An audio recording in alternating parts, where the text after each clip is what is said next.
Iran की जौहरी तनसीबात पर हमला करके अमरीका भी इसराइल की जंग में शामिल हो गया। अमरीका की फर्दो, नतंज और इस्फहान जौहरी तनसीबात पर बमबारी। अमरीकी मीडिया के मुताबिक फर्दो जौहरी साइट पर हमले में 6 B-2 बमबार तैयारों ने 12 बंकर बस्टर बॉम्ब गिराए। दीगर ईरानी जौहरी साइट्स पर हमले में 30 टोमाहॉक मिसाइल इस्तेमाल किए गए। ईरानी एटमी तवानाई इदारे ने फर्दो, नतंज और इस्फहान जौहरी साइट्स पर हमलों की तस्दीक कर दी।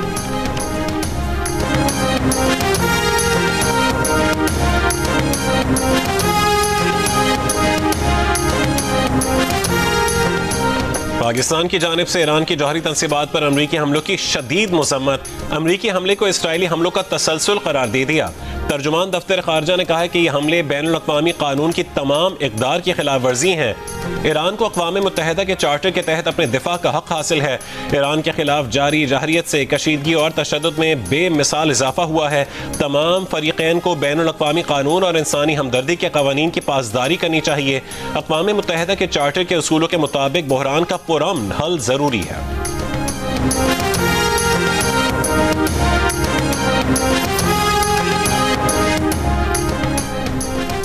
जौहरी तनसीबात पर अमरीकी बमबारी के बाद ईरान का इसराइल पर मिसाइलों से ताज़ा हमला। इसराइली मिसाइल दिफाई निज़ाम मुतादिद ईरानी मिसाइल नहीं रोक सका। 35 में से 10 मिसाइलों से तल अबीब और हाइफा में तबाही। 23 अफराद जख्मी। मुतादिद अफराद के मलबे में दबे होने का खदशा। ईरानी पासदाराने इंकलाब का कहना है कि हमले में तल अबीब के एयरपोर्ट और तहकीकाती मराकज़ को निशाना बनाया गया। पहली बार खैबर शिकन मिसाइल का इस्तेमाल। इसराइली फ़ौज का कहना है कि हाइफा में वार्निंग सायरन ना बजने और इंटरसेप्टर्स की मुमकिन नाकामी की तहकीकात की जा रही हैं। ईरानी मिसाइल हमलों के बाद इसराइल के मगरबी ईरान में हमले। गुज़श्ता रात भी ईरान पर हमलों में F-5 लड़ाका तैयारे, मिसाइल लॉन्चर्स और दिफाई निज़ाम को निशाना बनाने का दावा।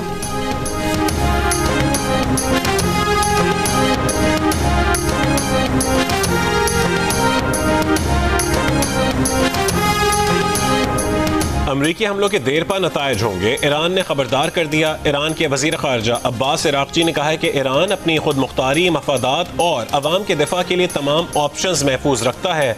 ईरानी वज़ारत ख़ारजा ने कहा है कि दुनिया को ये नहीं भूलना चाहिए कि अमरीका ने सफारती अमल के दौरान दगा की। ईरान को हक़ है कि वो अमरीकी फ़ौजी जाहिरियत के खिलाफ पूरी क़ुव्वत के साथ खड़ा हो और ईरान की सलामती और कौमी मफादात का दिफा करे। ईरान की UN सलामती काउंसिल के हंगामी इजलास की दरख्वास्त। ईरानी UN मिशन का कहना है कि आलमी अमन बरकरार रखने के लिए सलामती काउंसिल का हंगामी इजलास बुलाए।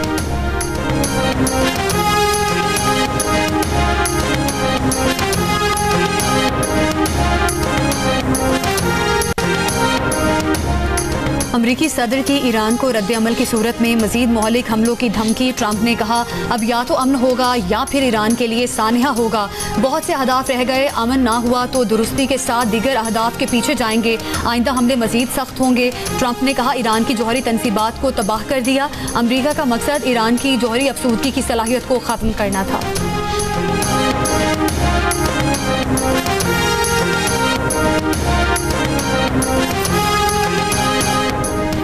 इसराइली जारहियत से आलमी अमन को खतरा है। इसराइली इक़दामात आलमी कवानीन की संगीन खिलाफ वर्जी हैं। मुज़ाकरात से ही ईरान और इसराइल जंग का हल मुमकिन है।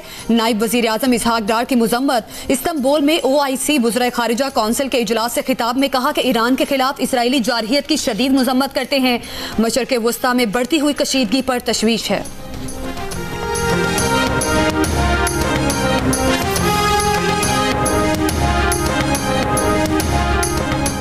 सऊदी अरब का अमरीका की तरफ से ईरान की जौहरी तनसीबात को निशाना बनाने पर तशवीश का इजहार। सऊदी वज़ारत ख़ारजा का कहना है कि ऐसी हसास सूरत हाल के सियासी हल के लिए आलमी बिरादरी अपनी कोशिशें बढ़ाए।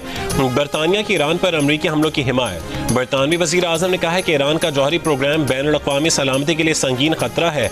अमरीका ने इस खतरे को कम करने के लिए कार्रवाई की है। कशीदगी के खात्मे के लिए ईरान को सिफारती हल तलाश करने का मशवरा।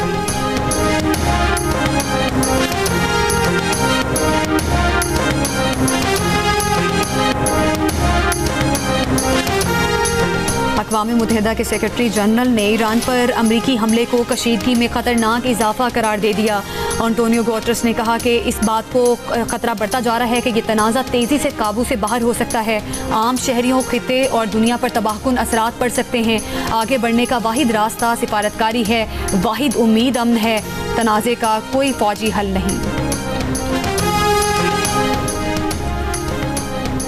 मजीद जंग नहीं, ईरान के खिलाफ महाज जंग खोलने पर अमरीकी अवाम का शदीद रद्द अमल। ओक्लाहोमा में एक रैली के दौरान अमरीकी सेनेटर बर्नी सैंडर्स ने जब ईरान पर हमले से मुतालिक अमरीकी सदर ट्रंप का बयान पढ़कर सुनाया तो मजमे में मौजूद अवाम ने सख्त गम और गुस्से का इजहार किया, जंग की मुखालफत के नारे लगाए। डेमोक्रेट सेनेटर बर्नी सैंडर्स की सख्त मुखालफत, कहा कि जंग की इजाजत देने का इख्तियार सिर्फ कांग्रेस के पास है, अमरीकी सदर ये फैसला नहीं कर सकता।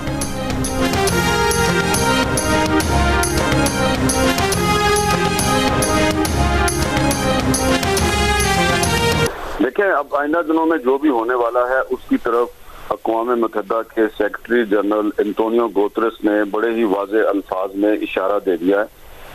उन्होंने ईरान पर अमरीकी हमले के फौरन बाद जो रद्दअमल दिया है वो बड़ा काबिल गौर है। उन्होंने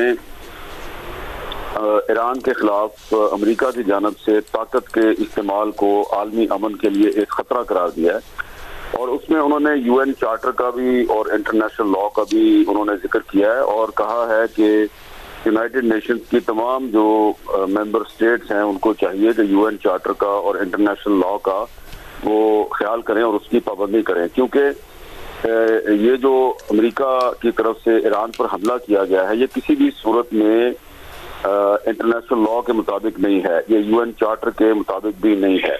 क्योंकि इससे पहले तो आप देखें कि कल तुर्की में जो ओआईसी के वज़ीर खारजा का इजलास था तो उसमें सब ने मिलकर ईरान पर इसराइल के हमले की मजम्मत की और उसको अभी 12 घंटे भी नहीं गुजरे थे कि सदर ट्रंप भी जो है वो ईरान और इसराइल की जो जंग है उसमें कूद पड़े हैं।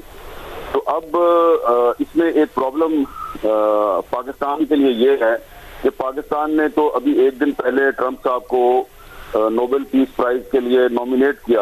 अब उसकी वजह तो उनका जो रोल था पाकिस्तान और इंडिया की जंग को खत्म कराने में जो किरदार था उसकी वजह से किया गया। लेकिन अब ये देखें ना कि पाकिस्तान जो है उसके लिए कितनी बड़ी मुश्किल पैदा कर दी ट्रंप ने कि एक दिन पहले उनको पाकिस्तान ने नॉमिनेट किया नोबेल पीस प्राइज के लिए और उन्होंने 24 घंटे भी इंतजार नहीं किया और ईरान पर हमला कर दिया। तो ये जो सारी सूरत हाल है इसमें ट्रंप ने अपने लिए भी मसाइल क्रिएट किए हैं। उनकी अपनी कांग्रेस के मेंबर्स जो हैं वो उनके खिलाफ खुलकर सामने आ गए हैं।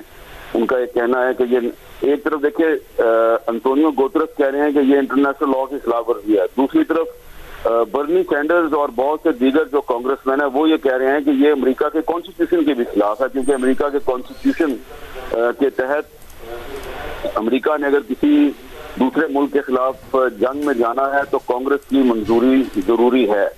तो न सिर्फ ये कि डोनाल्ड ट्रंप ने यूएन चार्टर की खिलाफवर्जी की है बल्कि उन्होंने अमेरिकी आइन की भी खिलाफवर्जी की है और ये बात मैं नहीं कह रहा, ये बात अमेरिकी कांग्रेसमैन कह रहे हैं। उनकी अपनी पार्टी के लोग रिपब्लिकन सेनेटर्स जो हैं वो ये बात कह रहे हैं कि जनाब सदर कांग्रेस जो अमेरिका का सदर है कांग्रेस की मर्जी के बगैर तो वो जंग का ऐलान कर ही नहीं सकता।